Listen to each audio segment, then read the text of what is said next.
नेपरा ने के इलेक्ट्रिक हुकाम को रात के वक्त लोड शेडिंग ना करने की सख्ती से हदायत जारी कर दी। नेपरा ने के इलेक्ट्रिक हुकाम को लोड शेडिंग के हवाले से हदायत जारी की कि लोड शेडिंग इंतहाई ज़रूरत के वक्त भी 1 घंटे से ज़ायद ना की जाए। अथॉरिटी ने के इलेक्ट्रिक को हदायत की रोशनी में 7 दिन में रिपोर्ट जमा करवाने की हदायत की और वार्निंग दी कि हदायत पर अमल ना करने की सूरत में के इलेक्ट्रिक के खिलाफ कानूनी कार्रवाई होगी।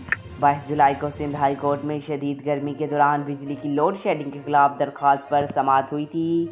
दरख्वास्त गुजार ने बताया था कि हेट व्यू की वजह से 3 अफराद इंतकाल कर चुके हैं।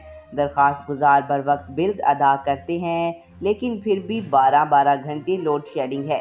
सिंध हाई कोर्ट में के इलेक्ट्रिक सप्लाई ने दरख्वास्त पर जवाब दाखिल करवाया था कि सुप्रीम कोर्ट बराह रास्त अदालत से रजू करने के खिलाफ फैसला दे चुकी है। जिस फीडर पर नुकसान होगा वहां लोड शेडिंग की जाएगी, जिस पर मोहम्मद वाडा एडवोकेट ने कहा था कि इलेक्ट्रिक सप्लाई का जवाब गैर मुतल्लका है, इसकी कोई अहमियत नहीं।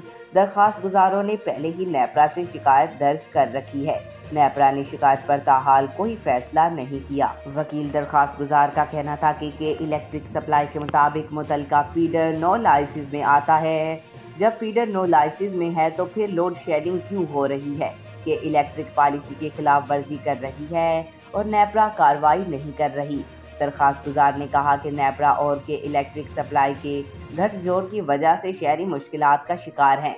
मकीन बर वक्त बिल अदा करते हैं मगर तवील लोड शेडिंग से अजियत में हैं। अदालत ने कराची इलेक्ट्रिक सप्लाई के जवाब पर मौक़िफ़ के लिए समाअत 5 अगस्त तक मुलतवी कर दी और नेपरा को भी आइंदा समाअत पर जवाब दाखिल करने की हदायत की। आज तक के लिए इतना ही। मज़ीद ऐसी मालूमाती वीडियो देखने के लिए चैनल को सब्सक्राइब करें।